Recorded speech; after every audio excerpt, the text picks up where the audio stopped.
Este ejemplo que voy a explicar es de la guía 1.3, el ejercicio 1.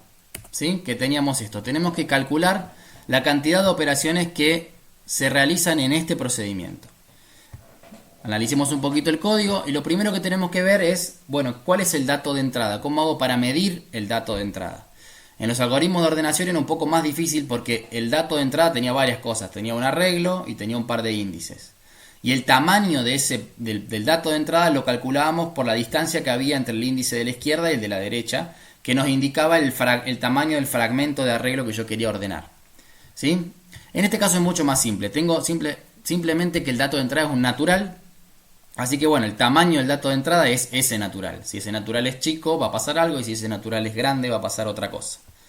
Y lo segundo, como siempre, que queremos contar las operaciones, la cantidad de operaciones de un algoritmo, tengo que elegir una operación característica. Bueno, este algoritmo no hace otra cosa que asignarle algo a la variable t, así que voy a elegir como operación característica las asignaciones a la variable t. ¿Sí? Entonces lo primero que hago cuando me encuentro con una recurrencia divide y vencerás, que le quiero calcular el orden, es medir el tamaño del dato de entrada, en este caso es trivial, es simplemente el natural, y elegir la operación característica, como hacíamos en todos los ejercicios de calcular orden que vimos hasta ahora. Bien, entonces, ¿cómo hacemos para calcular el orden en una recurrencia?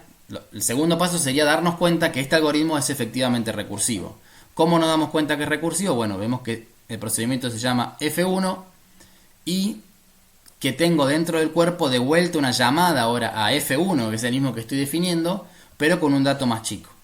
Y este dato más chico es una división del tamaño del problema original. Si el tamaño del problema lo medíamos con el mismo natural n, y ahora estoy llamando a F1 con n dividido alguna cosa, estoy en el caso de una recurrencia divide y vencerás, así que puedo aplicar todos los conceptos que vimos recién.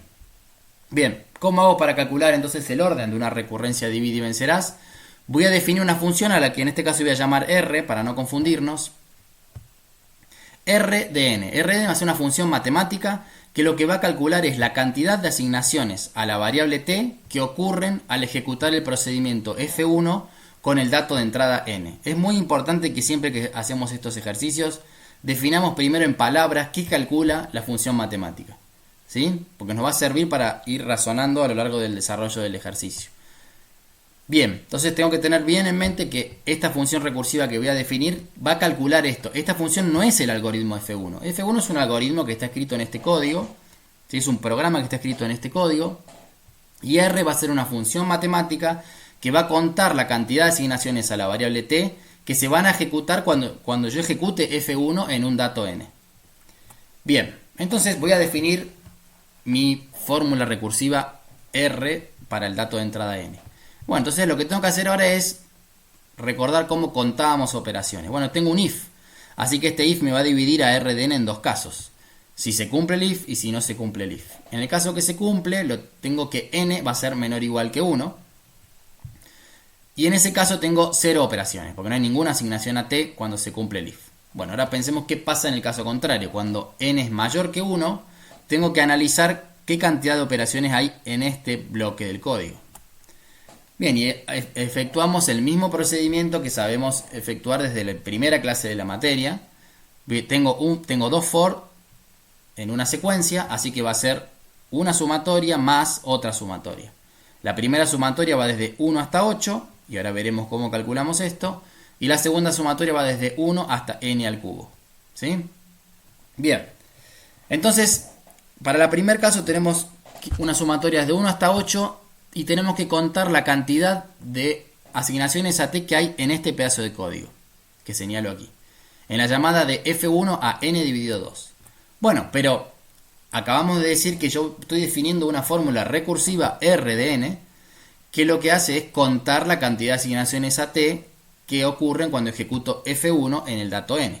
Y ahora quiero contar exactamente la cantidad de asignaciones a t que ocurren cuando ejecuto F1 en n dividido 2, en un dato de entrada más chico.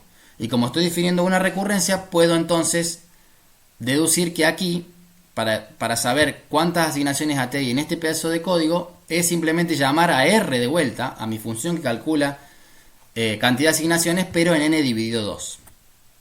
Así que completo este pedazo y tengo la sumatoria desde igual a 1 hasta 8 de R de n dividido 2. Y en el otro pedazo del código tenía simplemente la sumatoria desde 1 hasta n al cubo de 1, porque hay una asignación a t.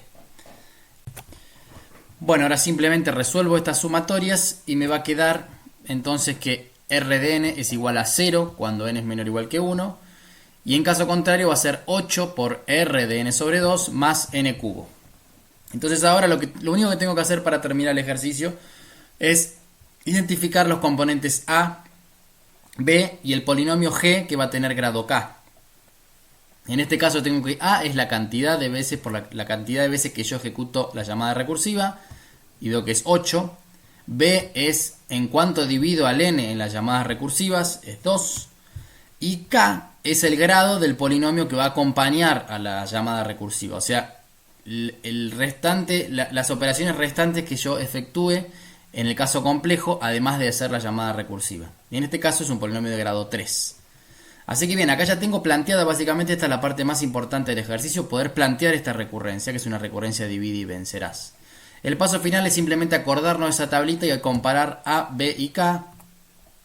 Y como vemos que a8 es igual a b a la k, o sea 2 al cubo, de la tablita que vimos hace un rato, concluyo que mi recurrencia R de n, o sea la cantidad de asignaciones a la variable t, que se efectúan en el algoritmo, en el procedimiento F1, cuando le paso como dato de entrada n, va a ser del orden de n al cubo por log n.